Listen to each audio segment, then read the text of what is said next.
Setiap kali Ramadan tiba, lain macam kan suasana dia? Kali ni, jom kita teroka satu pertembungan yang sangat menarik antara kemeriahan trend-trend moden dengan intipati sebenar bulan mulia ni. Kita semua kenal sangat suasana ni kan? Masjid penuh sesak, bazar Ramadan meriah gila dan kalau buka media sosial, memang riuh randah dengan macam-macam trend. Semuanya nampak hidup dan bersemangat. Tapi, persoalan besarnya, di sebalik semua kemeriahan ni, ke mana sebenarnya kita nak tuju? Adakah semua ni betul-betul buat kita makin dekat dengan takwa? Atau kita sebenarnya cuma hanyut ikut arus je? Okey, jadi untuk kupasan kali ni, kita akan lalui 5 bahagian utama. Kita akan tengok macam mana Ramadan dalam era digital. Kita akan selami perangkap trend dan pembaziran. Kita akan fikirkan dilema antara ikut trend dengan nak capai takwa. Kita akan bincang tentang pentingnya kembali pada panduan abadi. Dan akhir sekali, macam mana nak cari Ramadan yang lebih bermakna. Jom kita mulakan dengan bahagian pertama. Suka atau tak, budaya online, terutamanya media sosial, dah jadi satu kuasa besar yang mencorakkan cara kita semua lalui Ramadan sekarang ni. Pernah tak terfikir macam mana satu-satu trend tu boleh meletup? Senang je. Cukup seorang influencer mulakan, lepas tu beribu-ribu, malah berjuta-juta orang akan ikut. Selalunya kita ikut je tanpa soal, tanpa fikir pun apa matlamat sebenar di sebaliknya. Dan fenomena ikut-ikutan ni, sebenarnya Al-Quran dah lama ingatkan kita. Ayat ni bagi amaran tentang bahayanya kalau kita main ikut je majoriti secara membuta tuli. Sebab ia berisiko memesongkan kita dari jalan yang betul. Nah, dari sinilah timbul masalah yang lebih besar. Bila kita terlalu fokus nak ikut trend, sambutan Ramadan kita tu boleh lari dari landasan asal dan bertukar jadi satu pesta pembaziran dan sikap yang berlebih-lebihan. Inilah paradoks Ramadan zaman sekarang. Niat asal kita nak kawal nafsu, nak hidup sederhana, nak rasa apa orang susah rasa.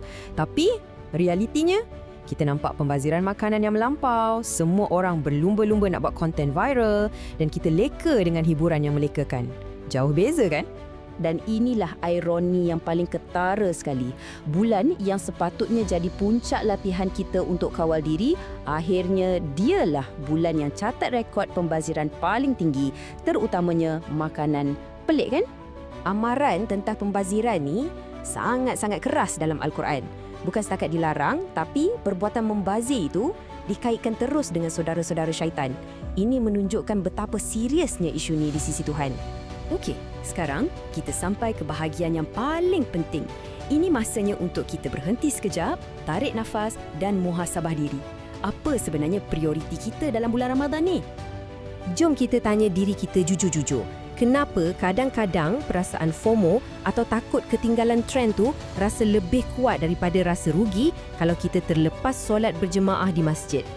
Lagi satu, pernah tak kita lebih risau fikir macam mana nak hasilkan gambar atau video yang perfect untuk media sosial berbanding risau sama ada puasa dan ibadah kita hari tu diterima Allah atau tak?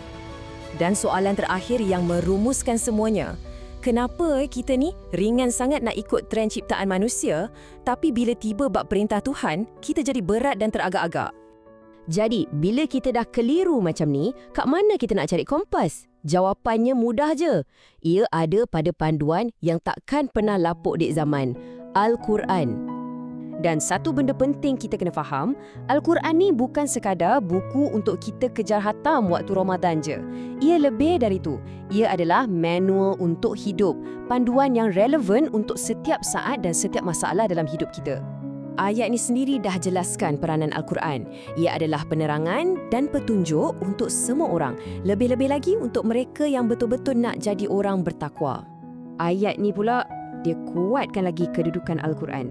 Dalam dunia yang penuh dengan trend yang berubah-ubah, Al-Quran datang dengan satu jaminan. Tidak ada keraguan padanya. Ia adalah panduan paling solid untuk kita. Jadi macam mana kita nak bergerak ke depan? Bahagian terakhir ni adalah tentang langkah praktikal. Macam mana kita nak susun balik fokus kita supaya Ramadan kali ni kesannya berkekalan. Kuncinya satu je, keseimbangan. Boleh je nak ikut trend, tapi jangan sampai hati kita yang dikawal oleh trend. Boleh je nak berhibur, tapi pastikan ia tak buat kita lupa tanggungjawab kita. Dan semestinya kita kena cari rezeki, tapi jangan sampai kita lupa tujuan utama kita hidup kat dunia ni. Inilah beza yang paling asas. Trend, influencer, content viral, semua ni sementara je.